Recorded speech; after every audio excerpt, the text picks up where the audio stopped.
Pero sinabi ng Panginoon kay Samuel, Huwag mong tignan ang tangkad at kabisigan niya dahil hindi siya ang pinili ko. Hindi ako tumitingin na gaya ng pagtingin ng tao.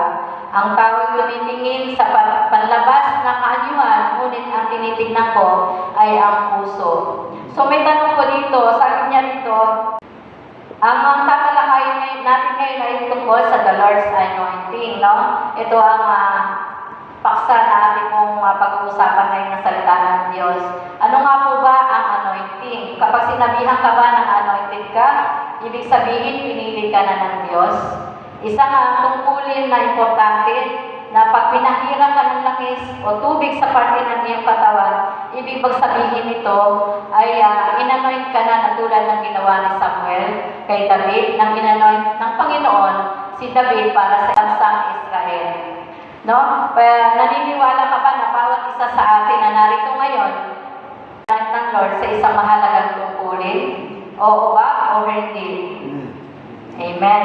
Lahat tayo ay anak ng Panginoon, ay pinili na ipalaganap ang kanyang salita.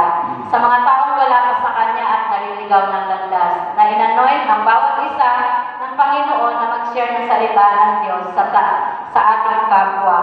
So saan man po tayong dako papanood, kailangan po, dahil mga anak na po tayo ng Diyos, ipagamit po natin ang ating buhay, ang ating pagiging isang anak ng Diyos na mag-share ng gospel ni Lord. No? Katulad ng sa mga estudyante sa school nila, patuloy kayong magpagamit, huwag niyo pong sayangin yung pagkakataon at oras upang hindi pahayag ang salita ng Panginoon Diyos. Kasi ginagamit na tayo ni Lord dito, may mga ministry na tayo. So kailangan po na ibahagi natin, lalo-lalo na dun sa mga kapwa natin na wala pa sa Panginoon. So hindi pa nila nakikilala ang Diyos. Natin ang buhay na ito para mapahayag ng kanyang banal na salita. Kung tayo po ay nakamta natin ang kaligtasan ng ating Panginoon, ganun din natin iparanas sa ating kapwa na wala pa sa Kanya ang kaligtasan na tinanggap natin mula sa Panginoon. So kadalasan po kasi ay hinuhusgahan ng tao ang halaga ng ibang batay sa panlabas na kaanyuhan. Kapag ang isang tao ay matangkad, maganda ang mukha, at nakikita mo maganda, sexy, maganda manamit, parang yung tao hangang-hanga dito, no? Hangang-hanga dahil sa kagandahan niya, sa maganda niyang mukha. Pero ang sabi, na to ay pansamantala lamang na katangian, no? Ang katangian na hinahanap ng Diyos ay nanggagaling dito sa ating puso. Hindi siya tumitingin sa panlabas na kaanyuhan natin. Ang tinitingnan ng Diyos ay yung nilalaman ng ating puso. Kung tunay tayo na nagmamahal sa Panginoon, tunay tayo na naglilingkod sa Diyos, at tunay tayo na mayroong pagpapakumbaba sa Panginoon. Nakatulad ng ginawa niya kay David, na si David ay pinili ng Diyos, bagamat marami siyang mga kapatid na makikisig ang katawan, malakas, malusog, at talagang matatangkad, no? Na kayang labanan ng lahat. Ngunit ang tinitignan ng Lord yung hindi doon sa appearance ng tao, no? Sa appeal, sa panlabas na kaanyuhan. Ang tinitignan ng Panginoon Diyos sa atin ay yung puso. Kaya si David ay napili niya sapagkat nakikita ng Panginoon na si David ay merong pagpapahalaga, merong pagpapakumbaba, at meron siyang katapatan sa kanyang ginagawa. At lagi siyang handang nagpapasakop sa ating Panginoon. Hindi lang siya gumagawa na para sa sarili lamang niya, kundi inilalaan niya palagi sa Panginoon ang kanyang lahat ng ginagawa. Kaya naman si David ay nahirang bilang isa sa hari ng bansang Israel. Si David ay hindi perpektong tao, ngunit siya ay matapat. No, matapat siya at may pusong marunong mangalaga, pusong mapagmahal, kaya siya ay napili ng ating Panginoong Diyos.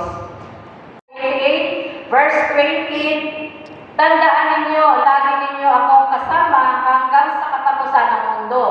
Pag magpatuloy maglingkod sa ating Panginoon dahil tayo ay balot ng kanyang kapangyarihan ng tubo. So, balot po tayo ng kapangyarihan ng tubo ng Diyos, bagaman nakakaranas tayo. So, patuloy lang po tayo sa Kanya kaharian upang paglingkuran ito. Amen po ba? Amen. At huwag po tayo sumuko. No, huwag tayo sumuko kasi pag nagtuloy-tuloy po tayo, may magandang regalo ang Panginoon Diyos para sa atin. Amen po ba? Amen. Amen. So ito po ay ilan lamang sa katangian na meron ang taong inanoint ng Lord. So balikan po natin ang awit 37 verse 6. Sabi nga niya rito na, sasahin ko lang po.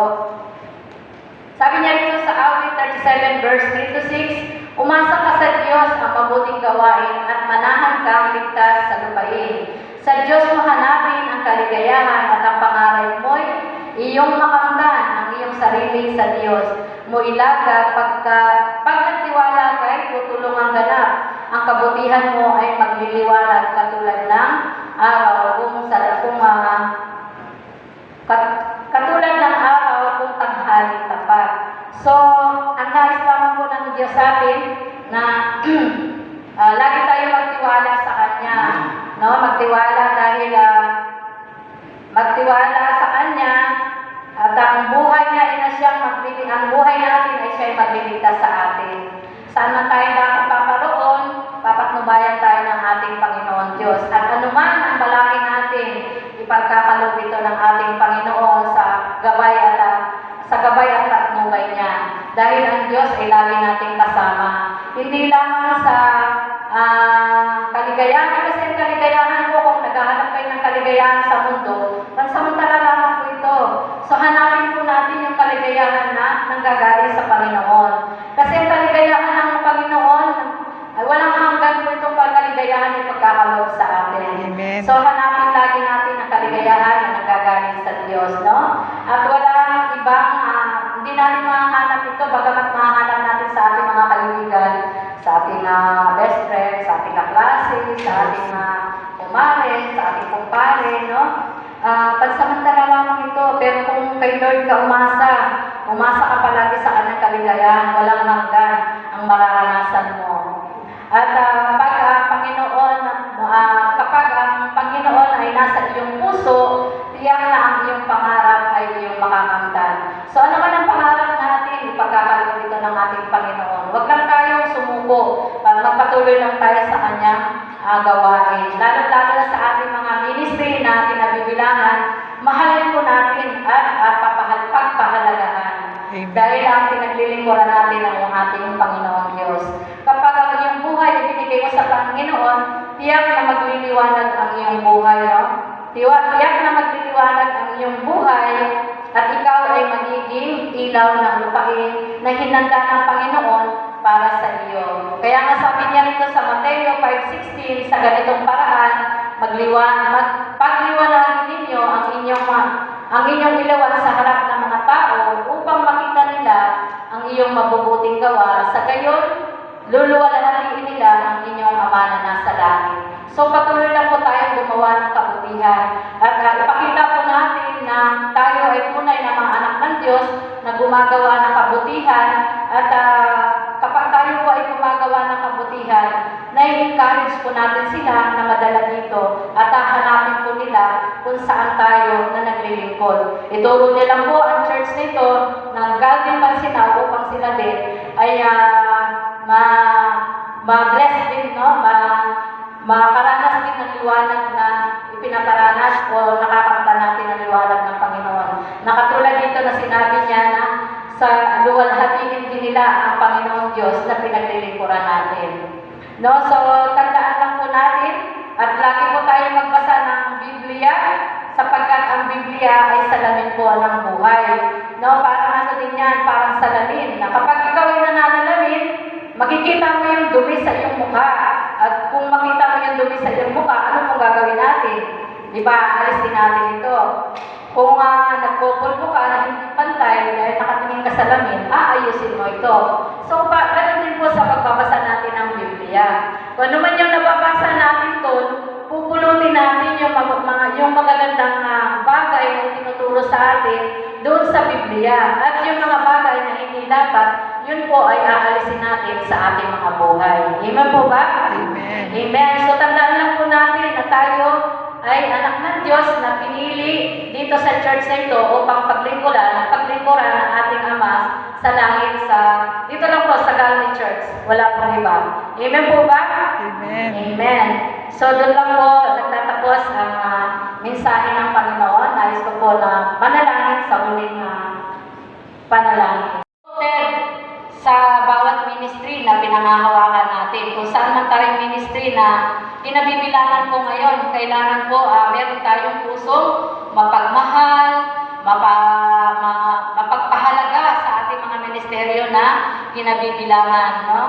Katulad na sinabi ko kanina na hindi ka dapat manungkot sa mga ginagawa, hindi ka dapat nagmamalaki, hindi ka naiinis, kundi nandun yung pagpapahalaga mo, nandun yung pagmamahal sa bawat ginagawa natin dito sa church. Kasi ang tinataas natin dito, ang Lord, hindi ang ating mga sarili, hindi yung ating mga ginagawa. Amen po ba?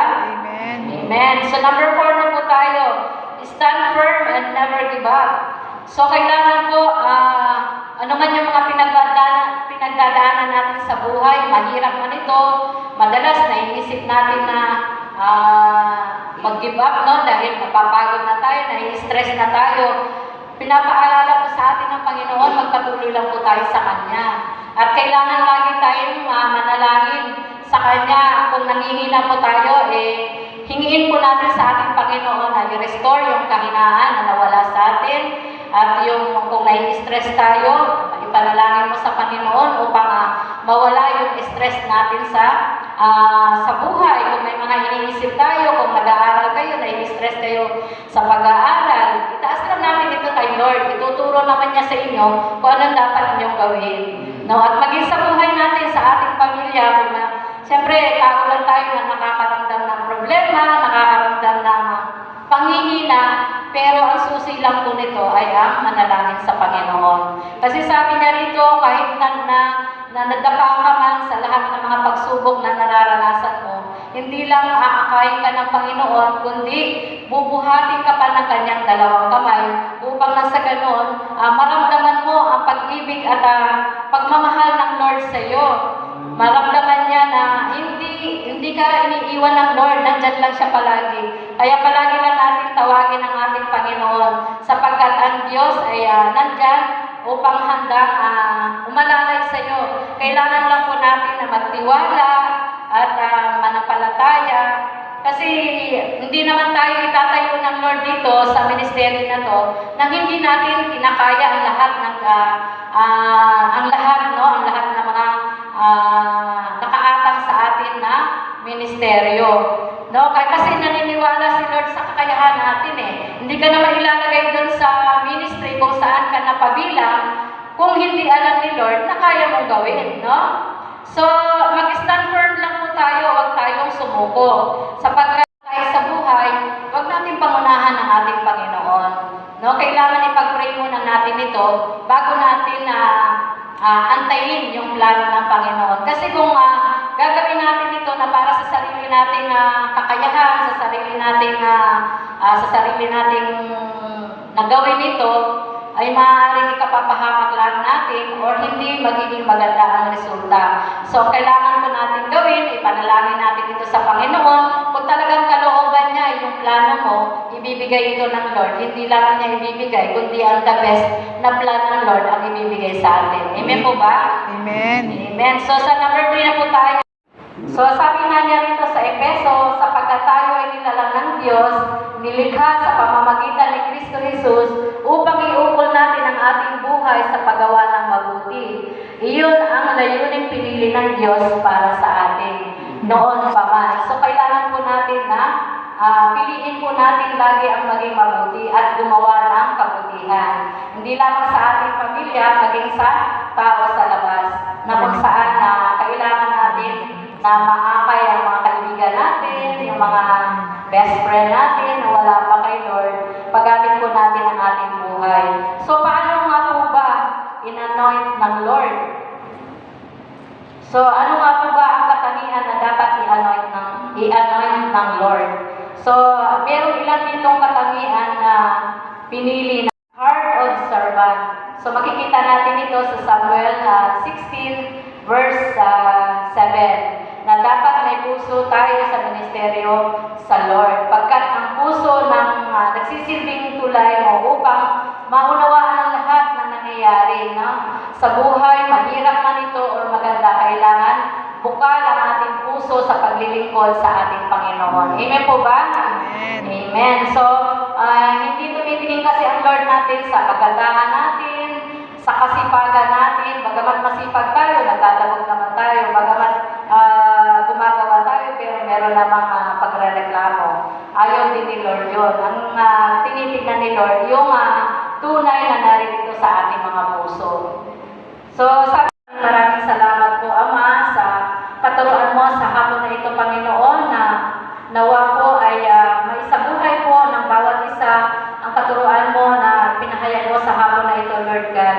Ano man ang ministeryo na meron kami, Lord, kailangan po namin na pahalagahan ito sapagkat ikaw lamang po ang pinaglilingkuran namin, wala lang iba, Ama.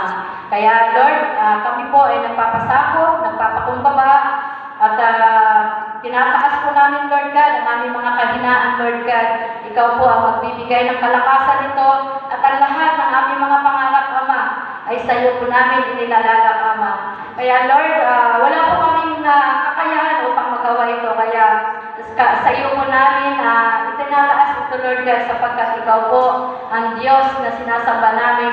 Alam namin na hindi kami mabibigo, Lord God, sapagkat ang pinaglilingkuran namin na Diyos ay makapangyarihan. Amen. So, maraming salamat, Lord. Sa iyo po namin ibinabalik ang lahat ng mataas at paborit pasalamat, Ama. In Jesus' name we pray. Amen.